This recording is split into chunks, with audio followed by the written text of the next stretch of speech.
જી સાહેબ. વર્ષ 2014થી જ્યારથી સંયુક્ત રાષ્ટ્ર તરફથી ઇન્ટરનેશનલ ડે ફોર યોગા 21મી જૂનના રોજ આયોજન કરવામાં નક્કી કરવામાં આવ્યું ત્યારથી આ 11મો સંસ્મરણ છે આંતરરાષ્ટ્રીય યોગ દિવસનો, જે આગામી 21મી જૂનના રોજ સમગ્ર દેશમાં, સમગ્ર રાજ્યમાં, સમગ્ર વિશ્વમાં જેની ઉજવણી થનાર છે. આ જ ભાગરૂપે આણંદ જિલ્લામાં પણ આણંદ જિલ્લા કક્ષાનો ઇન્ટરનેશનલ ડે ફોર યોગાનો કાર્યક્રમ શાસ્ત્રી મેદાન વલ્લભ વિદ્યાનગર ખાતે રાખવામાં આવ્યું છે.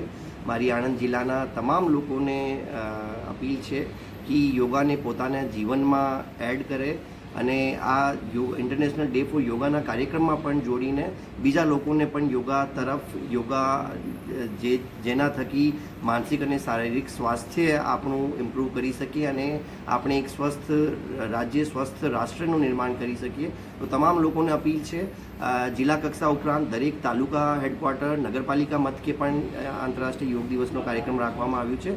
તમામ લોકોને, આણંદ જિલ્લાના તમામ લોકોને આ કાર્યક્રમમાં જોડવા વહીવટી તંત્ર તરફથી નમ્ર અપીલ કરવામાં આવે છે.